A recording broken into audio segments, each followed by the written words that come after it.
hapon. Samahan niyo po ako sa isang mindfulness practice ngayong hapon. Naway maging ligtas ako, naway maging malusog ako, naway mahalin at maramdaman kong mahal ako. Naway maging ligtas ka, naway maging malusog ka, naway mahalin at maramdaman mong mahal ka. Naway maging ligtas tayo, naway maging malusog tayo, naway magmahal tayo at makaramdam ng pagmamahal. Ako po si Teacher Tina Zamora and this is your safe space. Ang DZMM Radio Patrol sa 630 ay napakikinggan sa Metro at Mega Manila sa 630 kHz sa AM band at sa bayang napapanood nationwide sa DZMM Teleradio Cable Channel at sa buong mundo sa pamamagitan ng The Filipino Channel at I Want TFC app. Napapanood din po kami sa DZMM Teleradio, YouTube at Facebook, kaya like at subscribe na. Magandang hapon, mga kapamilya. Safe space na naman po tayo sa DZMM Teleradio. Sali po kayo sa ating kwentuhan. Kayo ba ay may problema sa pamilya, sa love life, kaya naman ay kailangan ng gabay sa inyong mga desisyon sa buhay? Pag-usapan natin yan dito lang sa Safe Space. Magpadala ng inyong mensahe sa DZMM Viber line 0919-278-3000 o tumawag sa 8924-4101 local 5671-5672-5673 kung gusto niyo po ng kausap on the air. Ang ganda ng topic natin today, as always. Kumusta naman po ang inyong June? Malapit na po ang pasukan. Ako, alam niyo po, sana po sumusunod po rin po kayo sa Teacher Tina Zamora page sa Facebook at sa YouTube. Napag-usapan din natin doon ang maraming mga pagbabago sa pasukan. Pero ngayon, ang ating pag-uusapan ay napaka-importante, lalong-lalo na sa mga estudyanteng papasok ng June 16. Ang topic po natin ngayon ay The Brilliant Hour. Alam niyo po ba, lahat po tayo ay may 24 hours kasama ng ating mga anak sa araw-araw. Minsan po nakakalimutan natin mag-dedicate ng oras para sa kanila. Imagine nyo, 24 hours na yun tapos isang oras lang ng The Brilliant Hour. Bakit kailangang palakasin ang talino at talas ng batang Pilipino? Pwede nyo pong gawin yan sa inyong mga anak isang oras lang. Alam nyo po ba kung paano nyo makukuha yung isang oras na yan sa 24 hours? Tumigil po kayong mag-scroll. 'Di ba? Kasi minsan pag nag-umpisa na po kayo, nagamit ang inyong cellphone, tuloy-tuloy na po yan, buong araw na po kayong nandyan, mag-dedicate po tayo ng isang oras.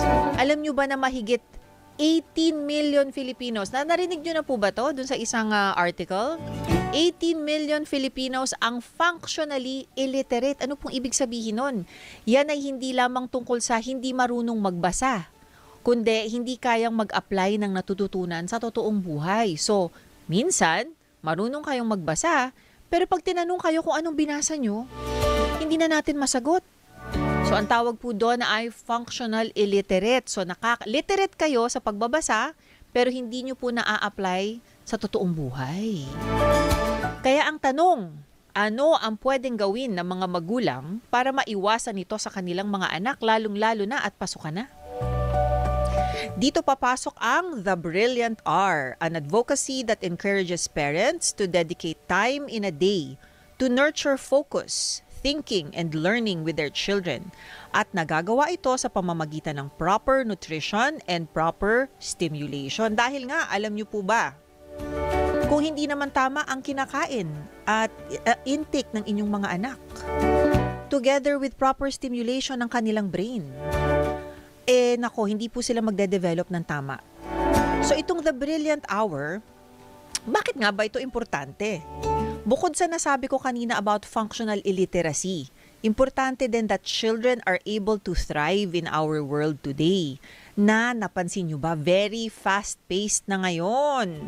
Ang bilis ng changes with technology and with the skills na kailangan. So dapat po hahabol ang brains ng ating mga bata at yun po ang The Brilliant Hour. Kaya ako, with my experience as a child development expert, I see the importance of doing the brilliant R.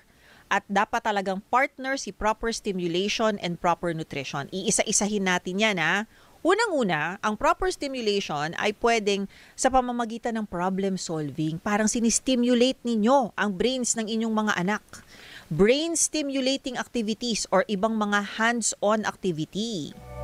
And it is important that parents spend time doing proper stimulation daily. Kahit 15 minutes or 1 hour man yan, basta consistent araw-araw. So ibaba po ang mga gadget.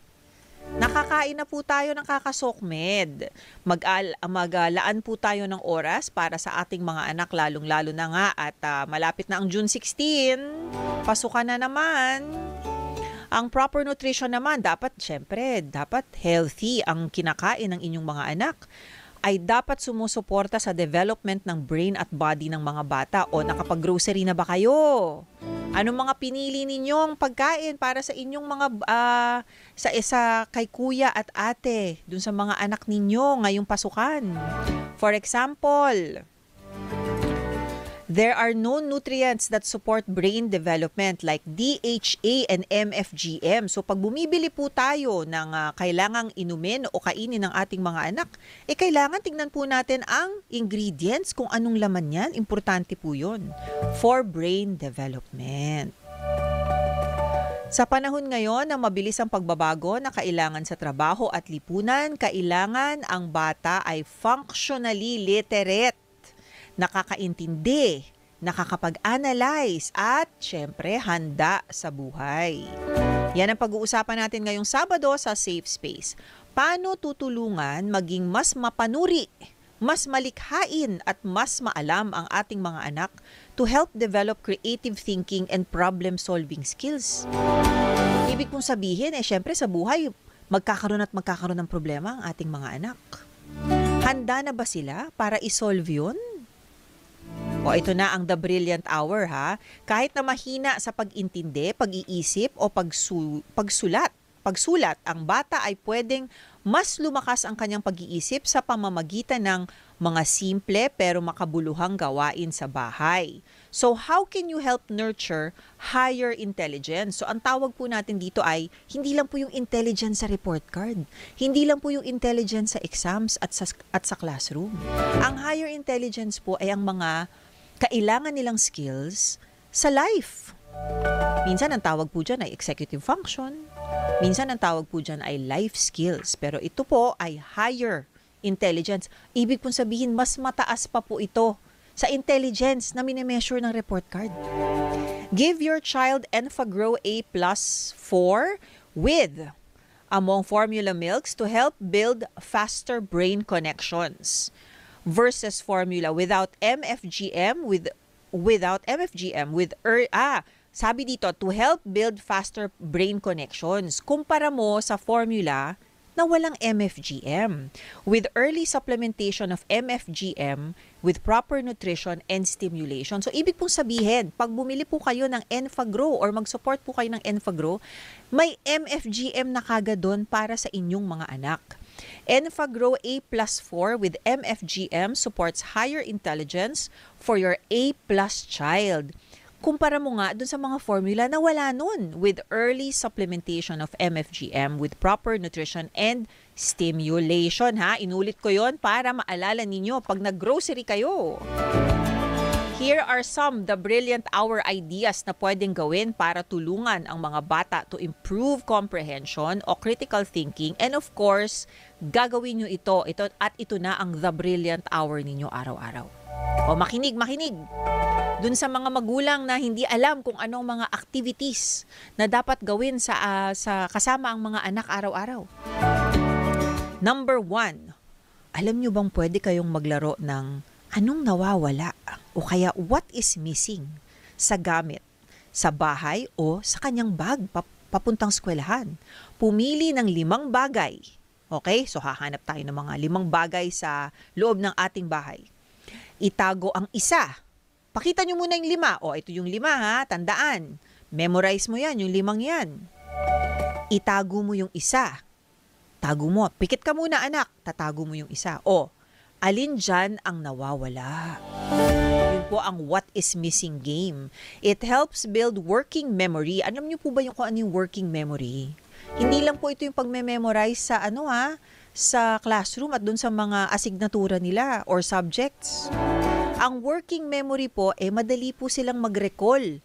Hindi lang po yung pagkatapos ng exam, kakalimutan na nila lahat ng inaral nila. Ang working memory ay mahabang panahon sa kanilang brain na maalala ang mga pinag-aralan nila. Ito rin po ay nakaka-improve ng attention to detail. Ibig pong sabihin, kapag may problema sa harap ng inyong mga anak, madali siyang makapag-analyze ng detalye para makuha niya yung solution dun sa problem. Key skills po ito to support higher intelligence. O yan, maglaro kayo ng ano ang nawawala or what is missing. O pangalawa namang activity ng The Brilliant Hour, maglaro ng explain your answer kahit sa simpleng tanong. Halimbawa, tanungin, anong mas gusto mo? Gatas o juice? Pero laging may follow-up. So bakit mo gusto yan? Dahil ba puti yung gatas? Dahil ba maasim yung juice? Dahil ba matamis yung juice? Laging may follow-up sa conversations. Hindi lang po, para po na-encourage natin sila with their language skills, conversant po tayo with our children, at nakakapag-connect pa tayo sa kanila kapag marami tayong tinatanong. Pag binibigyan natin sila ng choices. This improves reasoning and oral processing. Critical for comprehension and analysis. Kailangan po nila ito pag pumasok na po sila. Hindi lang po sila basa lang ng basa, kundi pag may tinanong ang guro sa kanila kung